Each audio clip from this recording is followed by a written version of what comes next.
के मेरे सम्मानित बुजुर्गों, नौजवान दोस्तों, मातृशक्ति माताओं, बहनों, बलना जी भी होगी, नाम को देना, नाम कोई बुरा नाम आज नाम तो बनाए जाओ, नाम में ज्यादा प्रेम डाल दीजिए, तो बुरा नाम मान लेना। डॉक्टर साहब हमारा बहुत बड़ा सत्य है। आज आपके बीच में आने का मकसद है, जैसे आपको पता ही है कि 5 तारीख को विधानसभा का चुनाव होने जा रहा है। आप 5 तारीख को जो वोट डालोगे वो तय करेगा कि हरियाणा प्रदेश के अंदर अगली सरकार किसकी बने। इसलिए आप लोगों से आज भारतीय जनता पार्टी की सारी टीम आपके बीच में आपसे वोट की अपील करने के लिए आई है, आपसे निवेदन करने के लिए आई है कि 5 तारीख को अपना एक कीमती वोट कमल के बूथ के बटन दबा करके भारी मतों से यहाँ से जिताने का काम करें। साथियों, 10 साल से भारतीय जनता पार्टी की सरकार प्रदेश के अंदर चल रही है और उससे पहले लगातार 10 वर्षों तक कांग्रेस की सरकार भूपेंद्र सिंह हुड्डा जी के नेतृत्व में प्रदेश के अंदर थी। आप दोनों सरकारों में अगर तुलना करोगे तो फिर आपको अपने आप नजर आएगा कि आपके वोट के अंदर भारतीय जनता पार्टी है, क्योंकि जिस तरीके से भारतीय जनता पार्टी की सरकार बनते ही पहले आदरणीय अग्रवाल जी के नेतृत्व में चल रही थी, नायब सैनी जी के नेतृत्व में थी, और बढ़ते ही फैसला लिया कि युवाओं के अंदर एक विश्वास पैदा करने के लिए नौकरी जो है मेरिट के आधार पर दी जाएगी।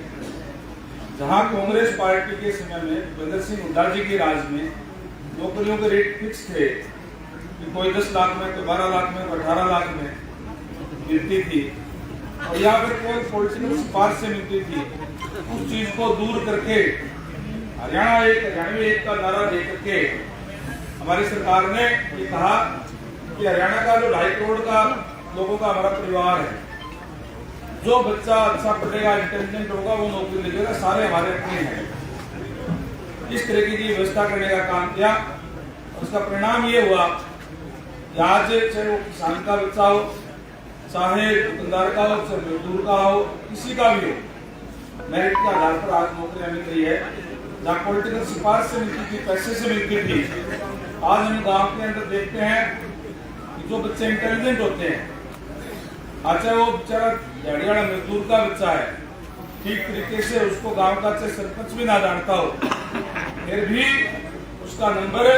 कहीं कलर्की में, कहीं प्रोफेसर में, कहीं एक्सेस के अंदर आ रहा है और आज वो अपनी योग्यता के आधार पे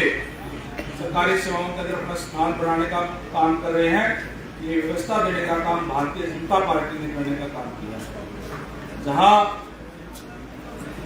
ये व्यवस्था देने का काम किया है, युवाओं के अंदर विश्वास पैदा करने का काम किया है, वहीं जो आम आदमी गांव में रहने वाला पंडित दीनदयाल उपाध्याय का जो मूल मंत्र है अंत्योदय,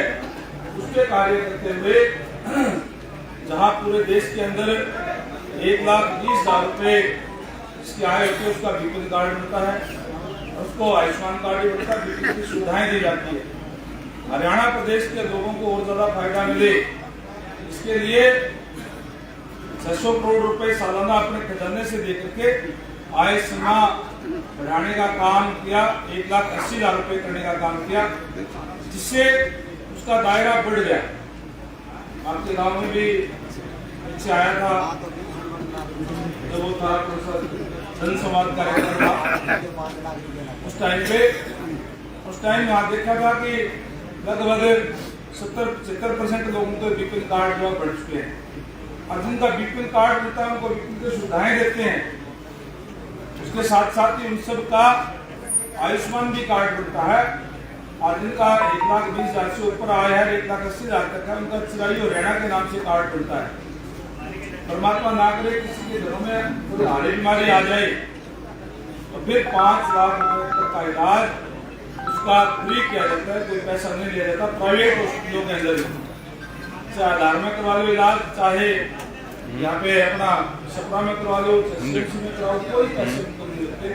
5 लाख रुपए तक का इलाज फ्री किया जाता है। ऐसी व्यवस्था ताकि गरीब आदमी तक सरकारी सेवाओं का लाभ पहुंचे,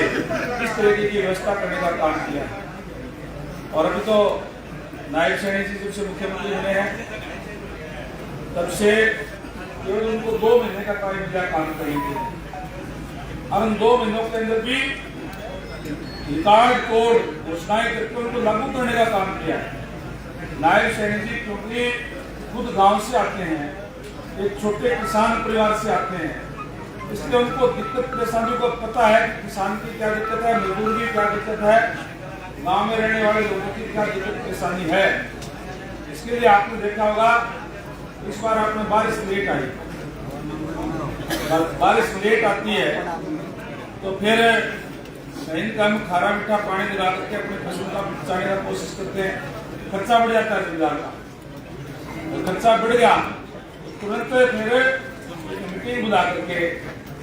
और उन्होंने कहा कि हम 2-2 हजार रुपये प्रति एकड़ के हिसाब से किसान को देंगे, किसान अपने रजिस्ट्रेशन करा दे कि किस किले में क्या फसल बोई हुई है,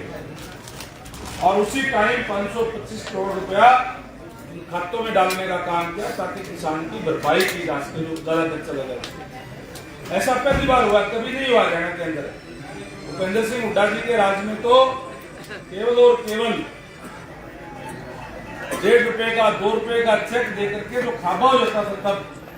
किसानों के साथ बदा मजाक करने का काम किया जाता था। ये फर्क है भारतीय जनता पार्टी में और कांग्रेस पार्टी के अंदर।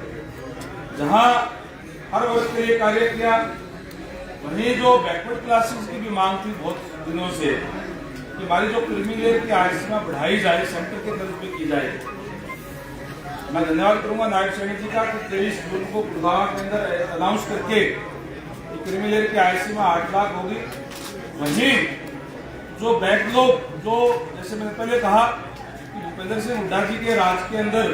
केवल पैसे से या सिफारिश से नौकरी मिलती थी, और जिन लोगों के पास, खासकर जो गरीब लोगों के पास SC के BC के ना सिफारिश होती थी ना पैसा होता था, तो उसका कोई भी अगर वैकेंसी निकलती थी 50 वैकेंसी लेनी है तो 15, 20, 25 लेकर के नीचे छोटी लाइन लिख देते थे कि योग्य उम्मीदवार ना मिलने के कारण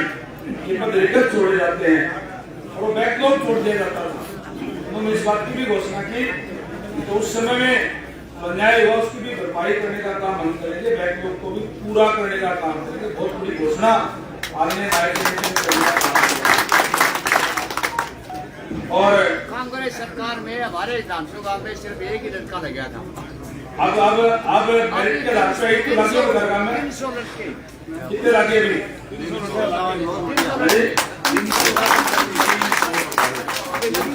300 के करीब बच्चे इनका है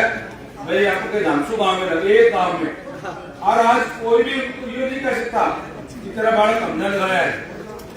वो तो क्या करते हैं, हमने आपको नौकरी दी, शान पे क्या करते हैं, और हम कहते हैं कि बच्चा इंटेलिजेंट है, इसने नौकरी हमारे से सरकार से ली है, हमने दी नहीं इसको। ये फर्क है आप लोगों के सामने है, इसलिए आप लोगों से गुजारिश और विनती करने के लिए आया हूँ कि आप अपने देशी को पहचान करके अपना एक एक कीमती वोट 5 तारीख को कमेटी के बुलावा दबाओ। ये कांग्रेस के लोग और दूसरी पार्टियों के लोग जो है बहुत शातिर है, आप लोगों के बीच में आएंगे, आपको बहकाने का प्रयास करेंगे, कोई जात पात के नाम पे, कोई बात पे, कोई पर्ची पर्ची के नाम पे इस टाइप की बात करेंगे। उनसे सचेत और सावधान रहना है और इस बात को ध्यान रखना है। अगर कहीं अगर आप उनके बोलते बड़े निशान पे वोट दोगे तो ताकत मिलेगी नायब सैनी, वो ताकत मिलेगी आदरणीय नरेंद्र भाई मोदी जी को, जिन्होंने देश का गौरव पूरे विश्व पटल पर बढ़ाने का काम किया। 80 करोड़ अगर कोई उपचुप कर दी, जनता पार्टी अगर कोई उपचुप होगी, कोई बहकावे में आ गए तो ताकत मिलेगी कांग्रेस पार्टी को, भूपेंद्र सिंह हुड्डा जी को, जिन्होंने पहले हमारे बच्चों के साथ अन्याय करने का काम किया, उनकी नौकरी बेचने का काम किया। इसलिए आप इसको ध्यान में रख करके एक एक कीमती वोट 5 तारीख को कमेटी के हिसाब में डालियो। अगर आप डालोगे तो 8 तारीख को गिनती होगी, और 8 तारीख को गिनती होगी तो निश्चित तौर पे कमेटी के हिसाब पर डालोगे तो आप भारी मतों से यहाँ से मुझे जिताओगे। मैं आपके गांव की पंचायत के अंदर ही आपको आश्वासन देता हूँ कि 8 तारीख के बाद में जीत करके जब आपके बीच में आऊंगा तो मैं अकेला नहीं आऊंगा, सारे अधिकारियों को साथ लेकर के आऊंगा और आपके गांव में बैठ करके आपकी कोई बिजली की, पानी की और कोई दिक्कत परेशानी है, मौके पर इसी तरीके से चौपाल में बैठ करके आप लोगों से पूछ करके उन समस्याओं को दूर करवाने का काम करूंगा। ये मैं आपको विश्वास देता हूँ। आपके गांव के अंदर कहीं जाने की जरूरत आपको नहीं। तो यही आपके बीच में आज निवेदन करने के लिए आए थे। गांव में आने पर आप लोगों ने फूलमालाओं से स्वागत किया। गांव के एंट्री पे ही आज तो काम का पूर्ण ठीक हो जाए तो सारा काम अगर ठीक चला आते तो पूरे जांगड़ा परिवार ने लाभ सिंह जी यहाँ पे होंगे, ये अजय कांति मारवी चौधरी ने समर्थन दिया, बेणीवाल साहब पीछे खड़े हैं, बेणीवाल परिवार ने इकट्ठा होकर समर्थन दिया और अभी आप लोग सारे गांव में आकर के समर्थन देने का काम किया है। तो निश्चित तौर पर आज आपने अच्छा फैसला लिया है और जहां भी गांवों में जाते हैं, मैं केवल 2 गांव रह रहे हैं, 3 गांव, बाकी सारा हल्के में जाकर के आया, पूरे गांव से उमड़ करके लोग आ रहे हैं, आज समर्थन देने का काम कर रहे हैं। निश्चित तौर पर आज बरवाड़ा हल्के के मतदाताओं ने फैसला कर लिया है कि यहाँ कमल खिलाना है, तो आप लोग यहाँ कमल खिला दियो। बाकी आप में जो समस्याएं, दिक्कत परेशानी है वो मैं देखने का काम करूंगा। आप सबका नागरिक पर 5 तारीख को आप मान लियो, 5 साल तक आपकी सेवा करने का काम करेंगे। ये कहने के आपके विश्वास है। गाँव में आने पर आप लोगों ने जो फूलमालाओं से स्वागत किया, पगड़ी पहना करके स्वागत किया, इसके लिए मैं सरपंच साहब का, पूरी ग्राम पंचायत का, सभी ग्रामवासियों का तहे दिल से आभार व्यक्त करता हूँ और आपको विश्वास देता हूँ कि जिस विश्वास से आपने मेरे सिर पे ऊपर गांव की तरफ से जो पगड़ी रखी है, धानसू गांव की दी हुई पगड़ी पर कभी भी हाथ पर दाग नहीं लगने दूंगा। आपके सम्मान को आपका बहुत बहुत धन्यवाद। जय हिंद, जय भारत।